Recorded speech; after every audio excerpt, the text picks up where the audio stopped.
in a loud voice, Eli, Eli, lema sabachthani. which means, My God, why have you forsaken me? some of the bystanders who heard it said, The one is calling for Elijah. immediately one of them ran to get a sponge. He soaked it in wine and putting it on a reed, gave it to him to drink. But the rest said, Wait, let us see if Elijah come to save him. But Jesus cried out again in a loud voice and gave up his spirit. please all kneel.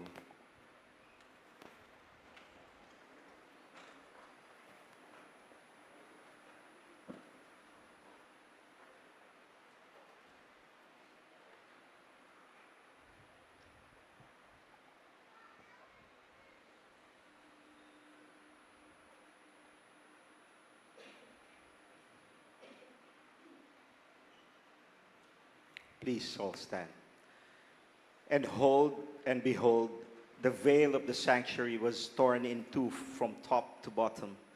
The earth shook, rocks were split, tombs were opened, and the bodies of the many saints who had fallen asleep were raised. And coming forth from their tombs after his resurrection, they entered the holy city and appeared to many. The centurion and the men with him who were keeping watch over Jesus feared greatly when they saw the earthquake and all that was happening, and they said, Truly, this was the Son of God. The gospel of our salvation. Praise to you, Lord Jesus Christ.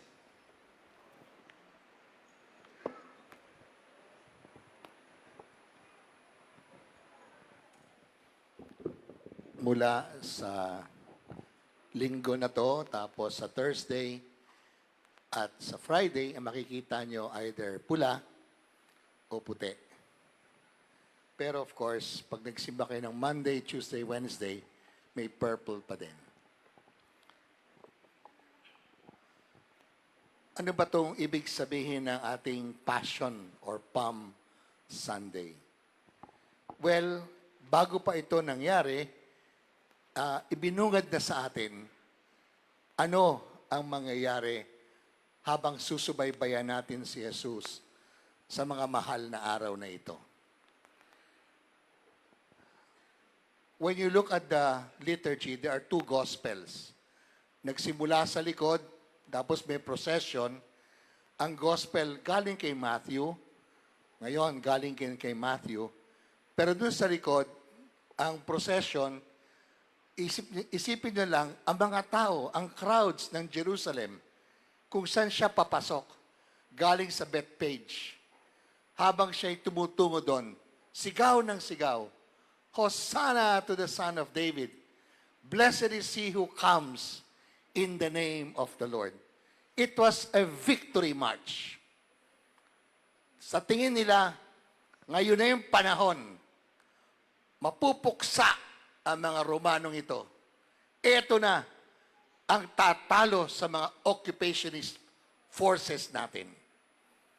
Yon ang kanilang kaisipan.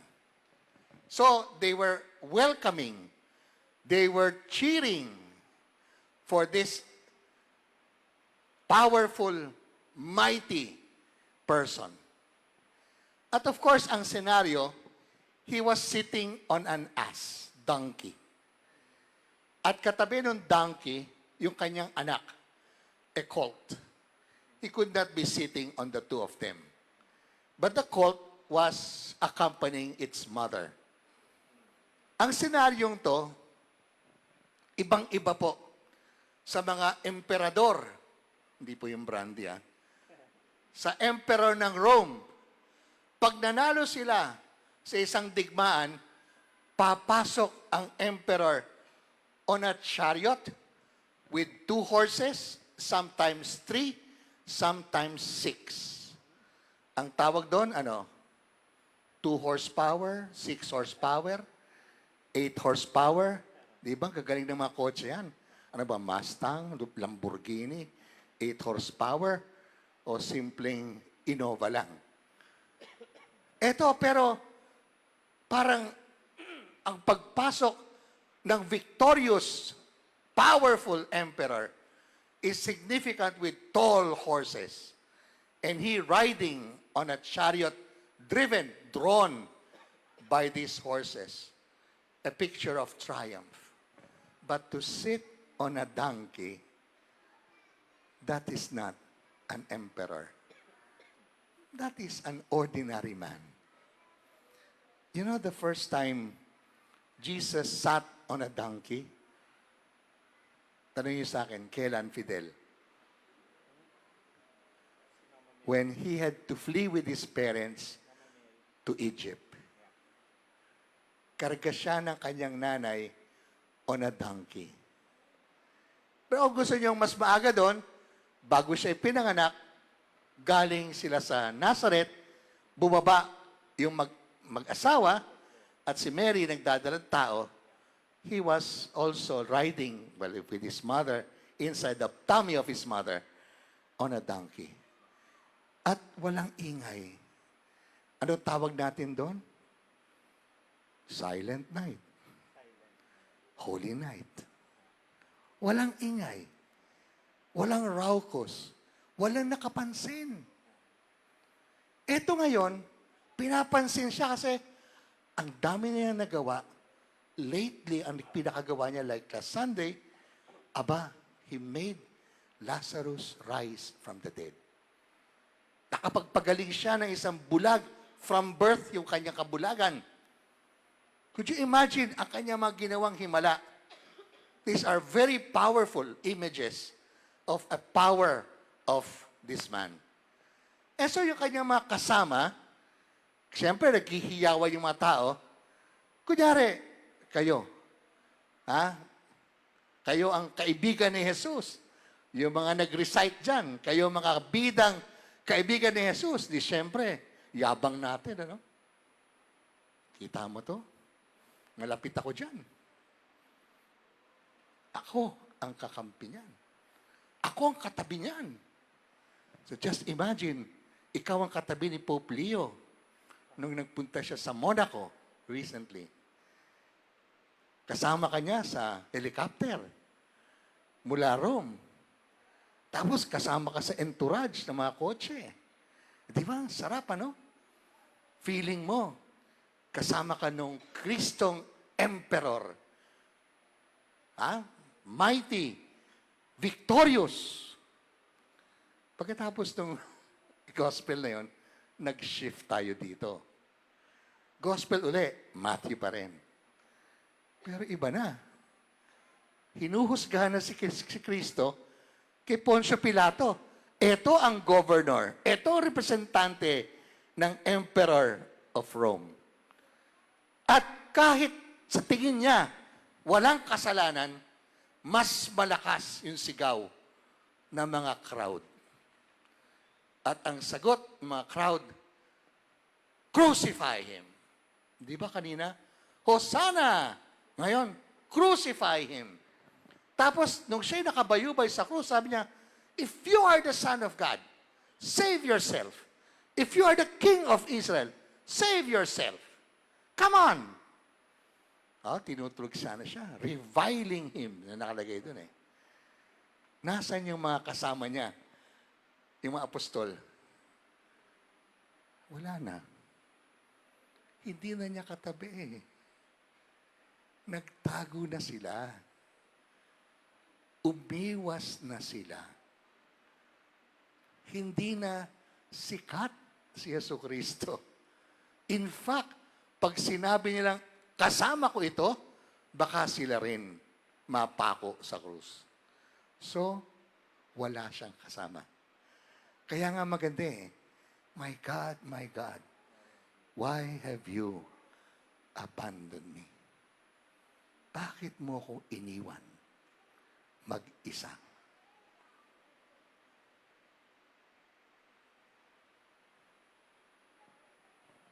So, as we begin the Holy Week, ang tanong dito, kayo ba yung mga Hudyo, babalimbing, na pagdating ng hindi na tagumpay at di na magandang sitwasyon ng ating Panginoong Diyos, babaliktad tayo? O tayo mga apostoles na magtatago tayo? Ang tawag dyan, good weather friends. Di ba may sabi doon? A friend when in need. Pag there is a friend when you're in need, is a friend indeed. Tunay na mga kaibigan. Pag yung mga kaibigan mo, sinasamahan ka sa paghihirap at pagdurusa. Pero pag hindi sila naroon doon, at ikaw ay naghihirap na at sabi, bahala ka na sa buhay mo, kanya-kanya na tayo, ang tawag sa mga taon doon, user-friendly or friendly users. Hanggang meron kang pera, hanggang magpapa-merienda ka, okay. Pero pag kaharap ka na ng Senado, komite, wala na. Kayo, mga kapatid, ito, tanong ko sa sarili ko, kaninong panig ba ako? Masasabi ba na ko sa aking sarili, sasabay ako kay Heso Kristo?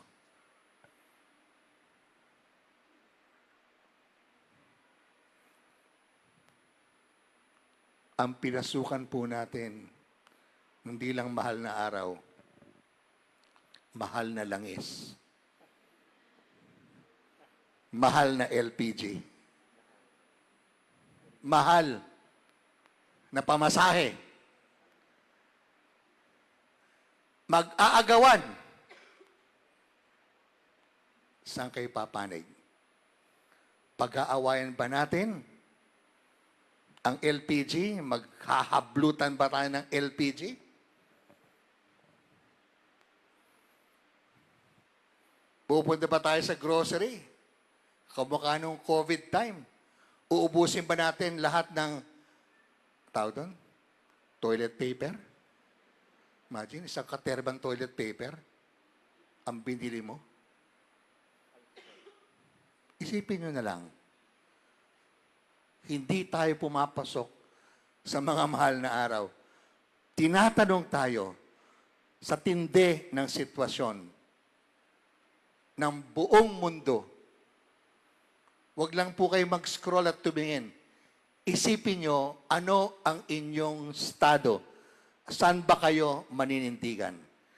Sa kapwang maghihirap o kayo'y kapwang magpapahirap?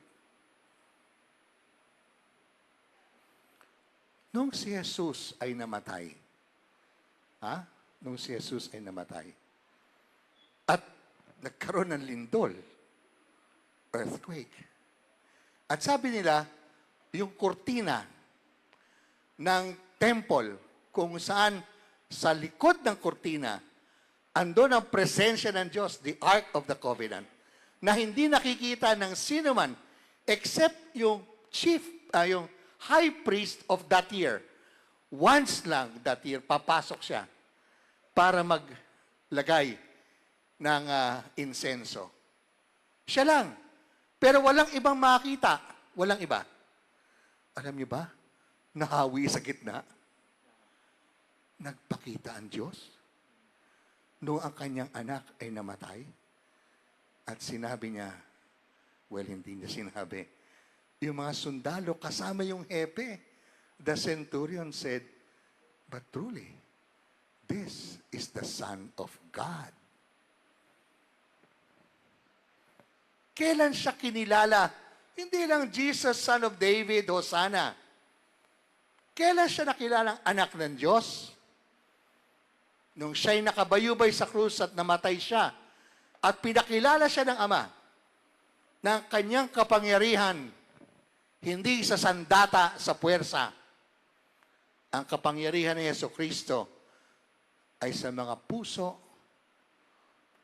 na magkakaroon ng pananaw, pakikinig, at makikita nila sa pagdurusa ng isang mabuting tao. Sa kahuli-hulihan, mabuti pa rin siya. Hindi siya nasakop ng kasamaan. Kahit siya nakabayubay sa krus, hindi siya nagmura. Kahit nasa bayubay siya, hindi siya nagsabi, lagot kayo sa aking ama. There was no sign of revenge or vengeance. Hindi na naig sa kanya ang kasamaan. Ito po ang mangyari sa atin. Magkakaroon ng maraming hirap sa buhay natin. Papasok pa lang po tayo dyan. Intindihin niyo po ang ending ng Abril. Kung walang langis na. Karamihan pala ng truck delivery, diesel. Di ba ang mahal ng diesel? Paano darating ang LPG? Paano darating ang bigas? Paano darating ang maraming pagkain?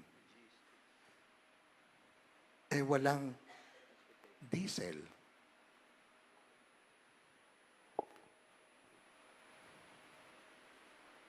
Noon panic.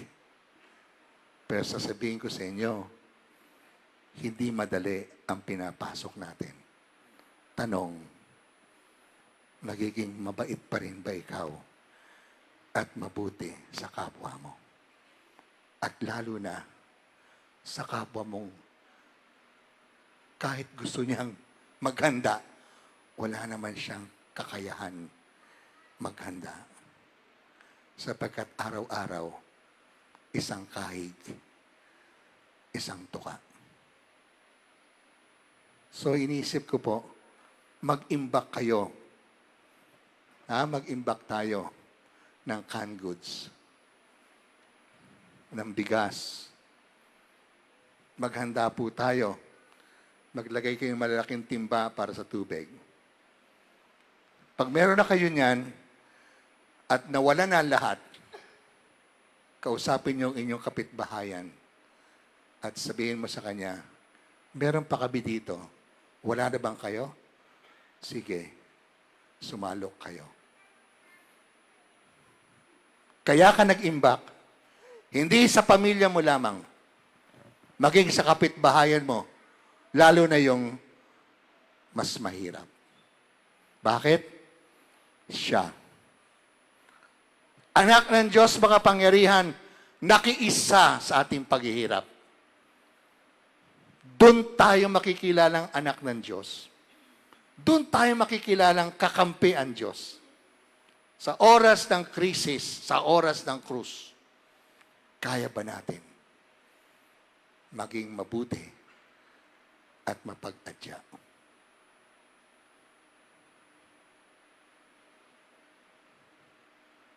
Alam ko, may plano kayo, magbisita iglesia. Tama yan. Magandang dipusyon yan. Marahil may plano kayo, magstasyon ng krus. Ipagpatuloy natin to after Sunday. Kasi mahaba-haba ang Semana Santa. At dahil dito, yung Holy Week, ang ibig sabihin ng Holy, ibang-iba itong linggong ito. At ang kaibahan nitong linggong to, iba magmahal ang Diyos. Naiiba siya sa pagmamahal. At sabi niya, ikaw din, bilang aking alagad at sugo, sana ikaw ay maiba.